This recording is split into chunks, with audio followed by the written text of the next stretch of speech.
राजा उग्रसेन मथुरार राजा थिले। तांको पुत्रଙ୍କ नाम कंस एवं पुत्रीଙ୍କ नाम थिला देवकी। कंस बहुत अत्याचारी थिला। निज अहंकार कारणरू निज पिता राजा उग्रसेन को मथुरार राज सिंहासन हटाई बंदी बनाई निजे मथुरार नरेश होई राज सिंहासन रे बसिथिला। से एक कठोर निर्दयी एवं क्रूर व्यक्ति थिला। समस्त मथुरावासी तार क्रूर एवं दुष्ट प्रकृति पाई भयभीत थिले। किंतु जड़े मात्र व्यक्ति थिला जहाकू कंस बहुत भल पाउथिला। से थिले तार भौणी देवकी। समय क्रमे देवकी विवाह वसुदेव नामक जड़े जदुवंशी सरदार सहित होइथिला। विवाह बड़ धूमधाम सह समाप्त होइथिला। कंस निज भौणी देवकी एवं भिणोई वसुदेव को रथरे बसाई शाशुघर छाड़िया बाहरी गला। बाटरे जीवा समय आकाशरू शून्यवाणी हेला, अरे हे अधर्मी कंस, तू काई एते खुशी होउचु? तो अत्याचार दिन सरी आसिलानी। तोरी भौणी देवकीर अष्टम संतान तोर मृत्युर कारण बनिबो। तो निज भणजा हातरे तोर मृत्यु लेखा होईची। सेतेबेले कंस अत्यंत रागी जाइतिला एवं निज भौणी देवकीर हत्या करियाकू निष्पत्ति कला। सेतेबेले भिणोई वसुदेव कंस को प्रतिश्रुति देइतिले कि से तांकर नवजात संतान को कंस हाथ को टेकी देबे एवं देवकीर संतान तुमर शत्रु, किंतु देवकी नुहे। दयाकरी निज भौणी को हत्या करी एते बड़ पाप कर नहीं।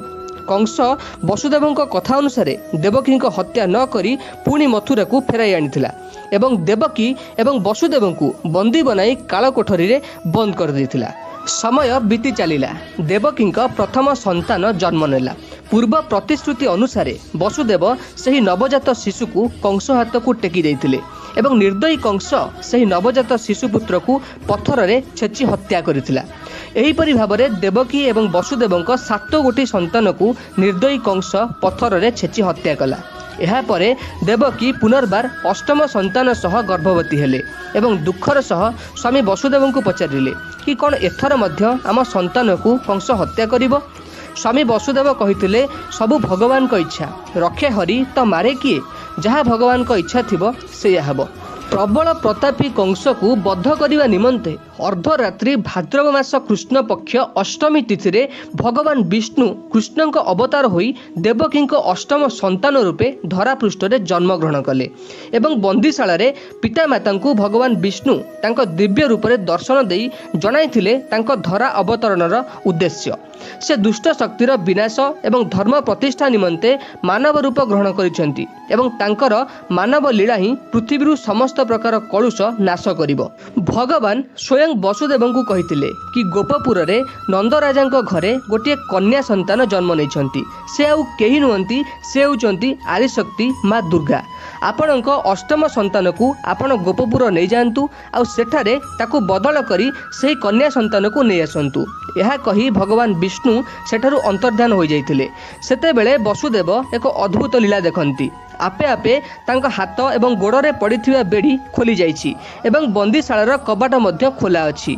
बाहरे बंदीशाला को जगिथिबा सिपाही माने मध्य निघोड़ निद्रारे सोई जाइछंती। से तुरंत तांकर अष्टम संतान श्रीकृष्ण को एक टोकई मध्य रखिले एवं बाहरिले गोपपुर को। कला किटकिट राति एवं मुसळ धारारे वर्षा, जमुना नदीर पानी उछुली लहरी भांगु थाए।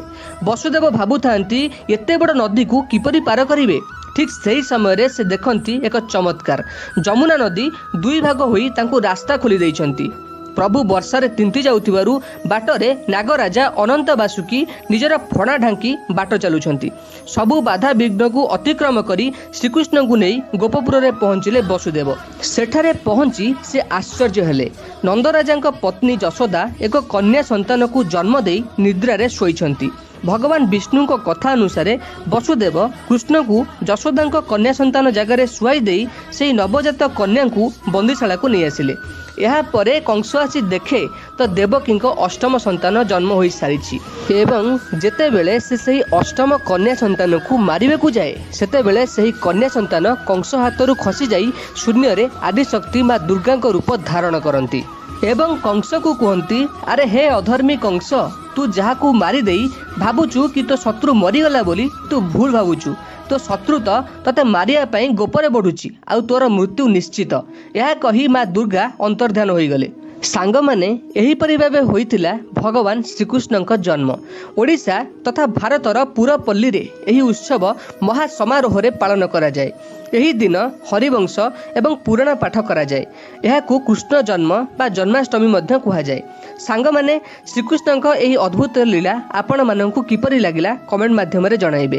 ଭିଡ଼ିଓଟି ଭଲ ଲାଗିଥିଲେ ଭିଡ଼ିଓକୁ ଲାଇକ୍ କରି ଚ୍ୟାନେଲକୁ ସବସ୍କ୍ରାଇବ୍ କରିଦେବେ। ଆଜି ପାଇଁ ଏତିକି ସାଙ୍ଗମାନେ, ରହୁଛି। ନମସ୍କାର। ଜୟ ଜଗନ୍ନାଥ।